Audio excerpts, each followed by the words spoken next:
raconte une histoire. Nos invités ont perdu un ou plusieurs de leurs 5 sens. Ils se sont tous d'abord sentis désorientés et presque amputés, mais sont finalement parvenus à mobiliser leurs forces pour de nouveau apprécier la vie, souvent même 2 fois plus qu'avant. Alors les écouter est une vraie leçon puisqu'ils en sont la preuve. Rien n'est impossible et on va le vérifier avec Pascal, dont nous allons découvrir le parcours tout au long de l'émission. Pour quelles raisons vous tenait-il à cœur, Pascal, de partager votre expérience sur ce plateau aujourd'hui? Tout simplement parce que je pense que quand on perd quelque chose, on le récupère derrière. On récupère toujours quelque chose qui compense la perte. Vous en êtes sûr? Oui. Quel que soit le domaine? Absolument. Bon, alors pour mieux comprendre d'où vous viennent cette force et cette philosophie de vie, on va faire plus ample connaissance avec vous. Vous étiez quel genre d'enfant? À quoi rêviez-vous? Et pourquoi avez-vous su très tôt que vous ne pourriez jamais réaliser votre rêve? Tout d'abord, je voulais être chirurgien. Et on s'est rendu compte très vite, quand j'étais à l'école, que je cognais un petit peu partout. Donc on m'a fait faire une visite ophtalmologiste. C'est là qu'on a découvert, en fait, ma rétinite pigmentaire. Donc qui est une maladie génétique. Tout à fait. Une dégénérescence de la vue, de la rétine. C'est ça? Tout à fait. Comme vous le dites dans le Téléthon, d'ailleurs. Voilà. Et c'est là qu'en fait, je me suis rendu compte que, bon, pour faire le métier de chirurgien, valait mieux avoir une bonne vue quand même. Alors, vous l'avez appris à quel âge? À 7 ans. À 7 ans. Comment vous avez accusé le coup? C'est-à-dire qu'à 7 ans, on vous a dit qu'un jour, vous perdriez la vue. Oh oui, on me l'a dit pratiquement aussitôt. Et bon, si vous voulez, j'étais enfant, donc j'ai pas... Alors, on est en train de découvrir une photo de vous, enfant. Je sais pas, vous deviez avoir, je sais pas, une dizaine d'années sur cette photo. Vous portez des lunettes, donc vous deviez y voir encore. Oui. À quel âge avez-vous réellement perdu la vue? Alors, j'ai réellement perdu la vue à 30 ans. Est-ce que vous vous souvenez du jour précis où vous avez perdu la vue? Ah oui. C'était quand précisément? Le lundi 24 avril 1989. Comment ça s'est passé ce jour-là? Ah bah alors là, là ça fait tout drôle. Vous allumez la lumière et vous vous rendez compte qu'il fait vraiment très sombre. Donc vous dites, bah, c'est l'ampoule qui a claqué. Mais c'était très différent de la veille, par exemple? Ah oui, là j'ai rien compris. Là. Et enfin si j'ai vite compris après, une fois que je suis sorti, j'étais aux toilettes qui étaient juste à côté, j'ai voulu allumer la lumière, j'ai dit non, il n'y a pas 2 ampoules qui peuvent claquer en même temps. Quoi.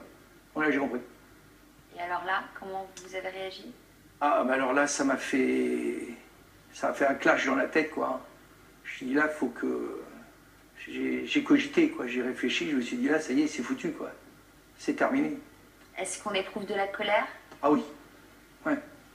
De la colère, mais il y a aussi derrière quelque chose qui dit que après ça, il y a autre chose. Ça ne s'arrête pas là.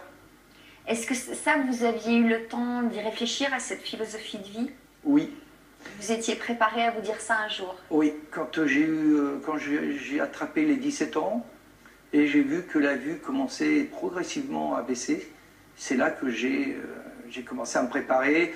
J'ai développé mon ouïe, je l'ai raffiné, sachant que j'allais perdre la vue, j'avais plus qu'une seule solution pour m'en sortir.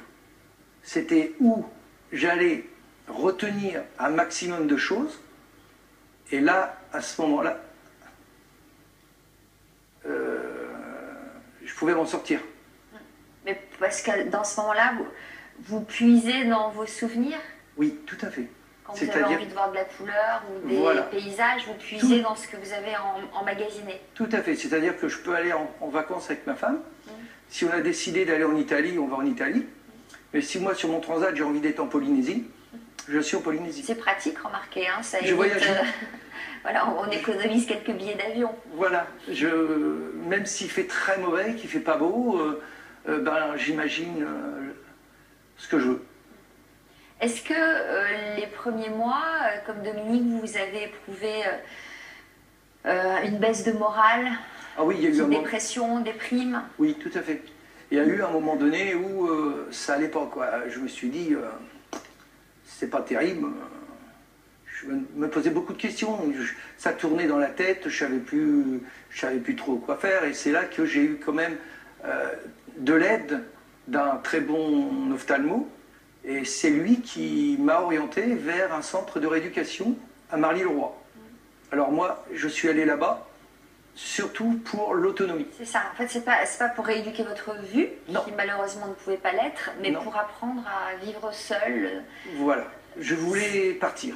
Je voulais partir tout seul, je voulais prendre ma canne, utiliser ma canne et aller où je voulais, sans tout à fait l'aide de personne. Plus vite vous êtes autonome, plus vite vous êtes tranquille. Alors depuis, vous avez fait beaucoup de chemin et c'est nous parler de l'homme optimiste que vous êtes devenu, que vous êtes là aujourd'hui. Vous nous direz tout à l'heure comment vous avez réussi à retrouver votre place, à redonner du sens à votre vie, comme on dit. Mais d'abord, on va avancer avec la deuxième partie de notre émission.